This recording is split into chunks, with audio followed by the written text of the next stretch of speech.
So if, like me, you ever find it hard to say thank you and really mean it, to say thank you beyond the politeness of making sure you say your please and thank yous, then it may be, like me, you are starting from the wrong way around.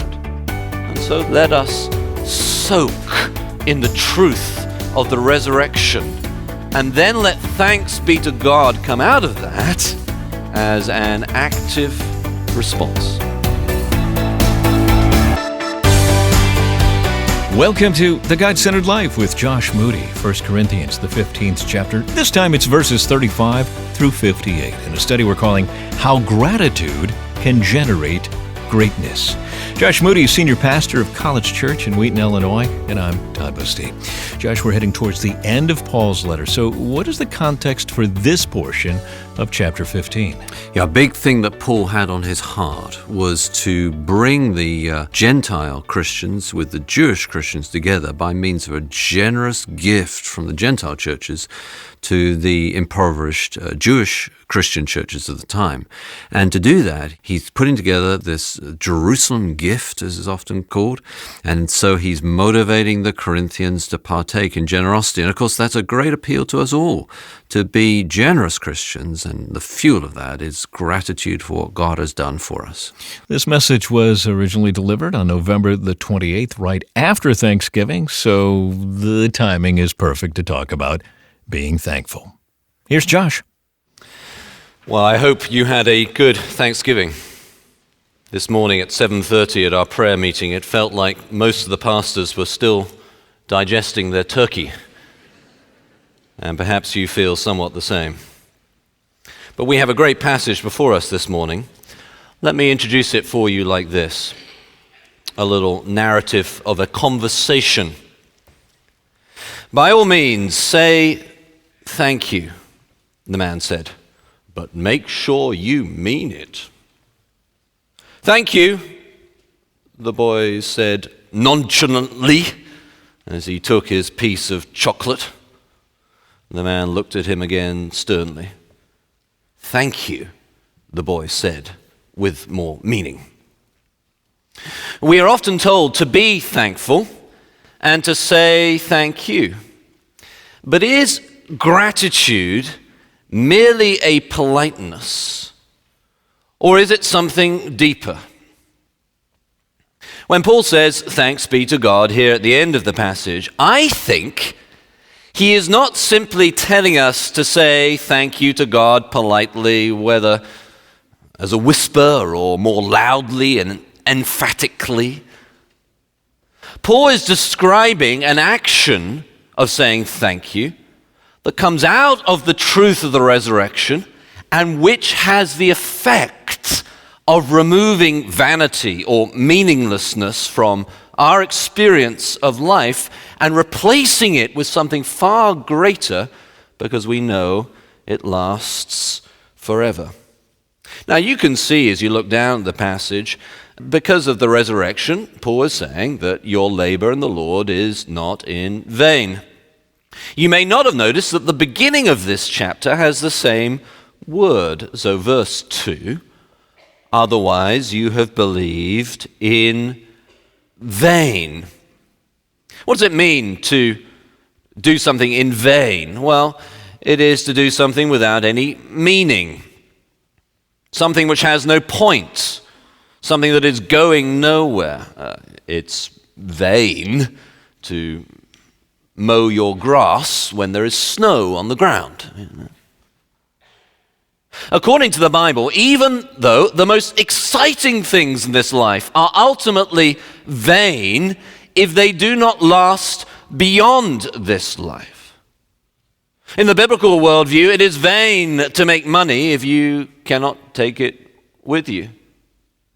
It is vain to build a house, however large that house may be, if you end up in a very small box. It is vain in the biblical worldview to have pleasure now, of however great it may be, if that pleasure is not going to last when you die. And you see, to thank God is to realize that He has removed, in the biblical worldview also, He has removed vanity from this life by the resurrection. That now, in other words, we have the opportunity not only to live forever, which of course is true, but to live our lives now for something that will last forever and therefore not in vain. So if, like me, you ever find it hard to say thank you and really mean it, to say thank you beyond the politeness of making sure you say your please and thank yous, then it may be, like me, you are starting from the wrong way around. And so this morning, let us soak in the truth of the resurrection, and then let thanks be to God come out of that as an active response. So, thank God first by seeing that the resurrection makes sense. Now, this is really here from verse 35 to verse 49 as you scan down that part with me. You'll see that Paul is answering there the question of someone, or the question from someone, who thinks that the resurrection makes no sense. How are the dead going to be raised? How can dead bodies live again? We all know they decompose in the ground. How can they all come back together again? What about someone who was blown up in an explosion? Are all the bits going to be sort of stuck back together? Are we really being asked to believe in a kind of thriller zombie vampire coming back to life like scenario? Or perhaps more sophisticatedly, surely someone might say today, modern science shows us that the idea of a physical resurrection is nonsense. Well, how does the Bible answer that sort of difficulty? How does Paul deal with it? Well, first, he's pretty forthright, isn't he? You foolish person. How foolish. You see, sometimes people are so wrong, though they think they are so right, you almost need to wake them up with a verbal shock tactic. You foolish person.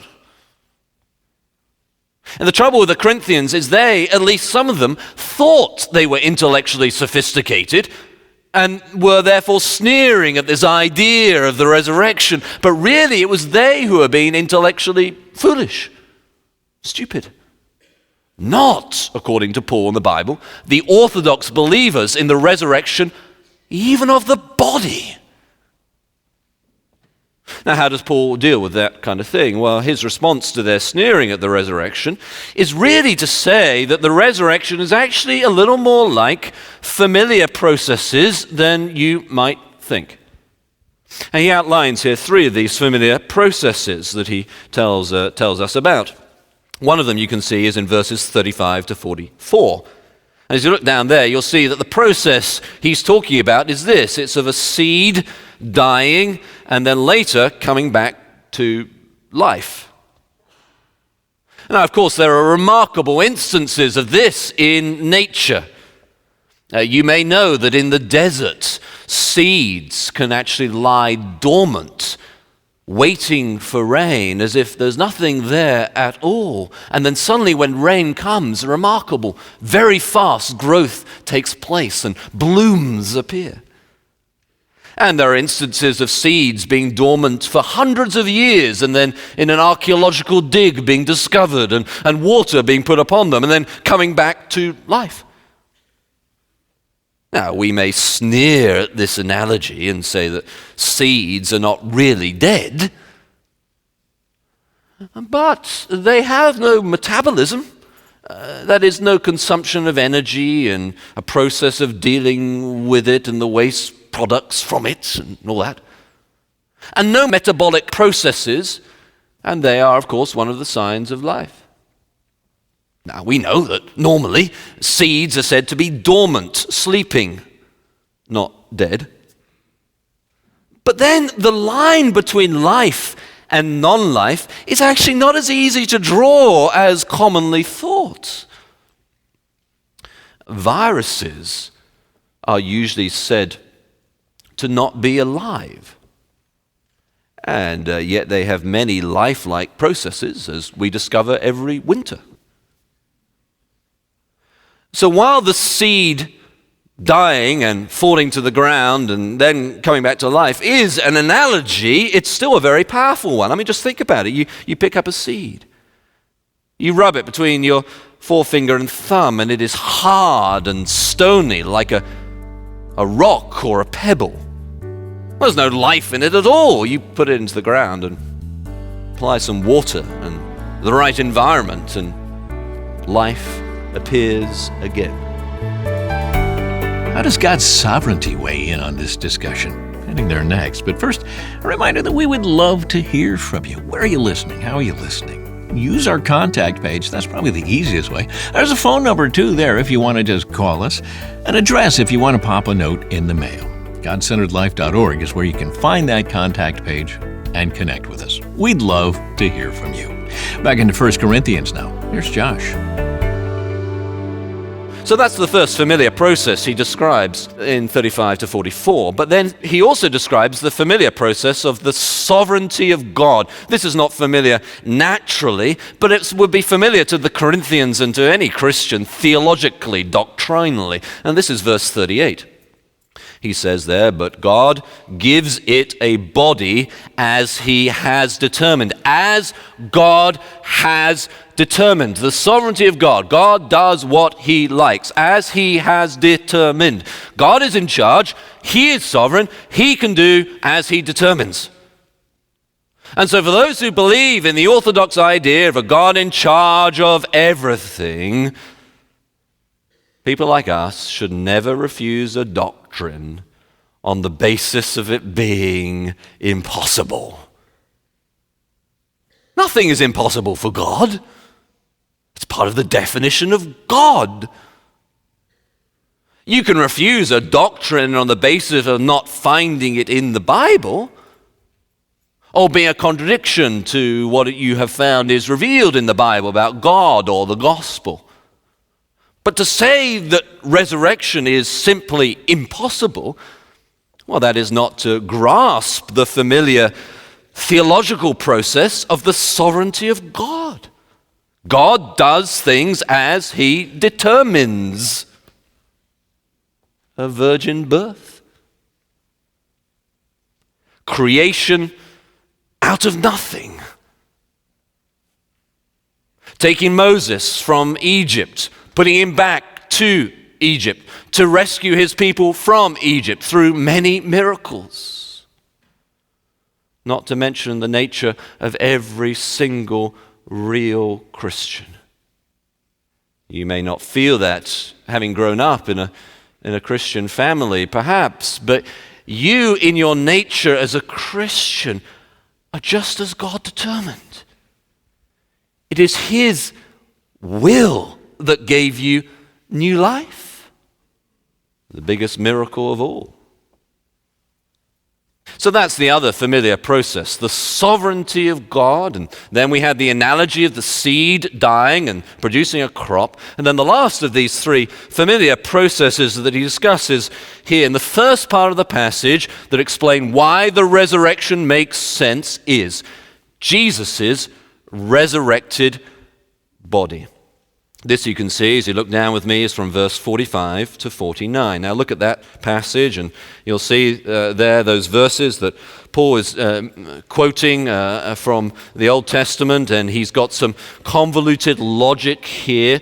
But basically what Paul is doing is he's answering the question, what will this resurrection body be like? Well, it's not going to be like the earthly one or the one from the dust. No, answer to that question is, it will be like the resurrection body. It will be like Jesus' resurrection body. And so he says in verse 49, and just as we have borne the likeness of the earthly man, so we shall bear the likeness of the man from heaven. Now, how does this help? Well, it helps us see that the resurrection makes sense because it helps us understand that the kind of resurrection body we're talking about is different from our current body. Jesus was recognized when he had risen from the dead. And so in that sense, it was the same body. Yes, there is a continuity. In that sense, it was the same. But Jesus, after he had risen, was also not immediately recognized. And his body was clearly different in some ways, going through a locked door, appearing in one place, disappearing, and then reappearing somewhere else. And then, of course, in his resurrection body, finally ascending to heaven in some amazing way. So now, you see, all these familiar processes help us see that the resurrection makes sense first. There's the analogy with the seed dying and then coming back to life. There's the familiar doctrinal, theological point for Christians that God is sovereign, and so he does what he determines. We cannot limit him. And by our human possibility, he regularly does the impossible as he wills. Then there's the familiar process of Jesus' resurrection body. Different, but the same, a continuity, but a change. And that helps us understand, or at least realize, that the resurrection makes sense. Here's a little illustration. I don't know whether you saw on YouTube or at the time that amazing race by Usain Bolt, the Jamaican sprinter, in the first time he smashed the 100 meters record at the Olympics in Beijing. And Usain Bolt was moving so fast that he managed to do it, even though he slowed down at the end. Do you remember, to raise his arms in victory? And there's talk now, actually, in the racing world, I've discovered, of running a sub 9.5 second 100 meters. Who knows what is possible for humans, even naturally speaking?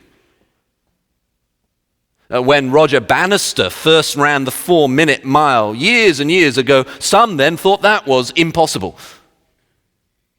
So the reason why we think the resurrection is impossible, it does not make sense, is because we tend foolishly, yes, foolishly, to judge it by what we can do right now,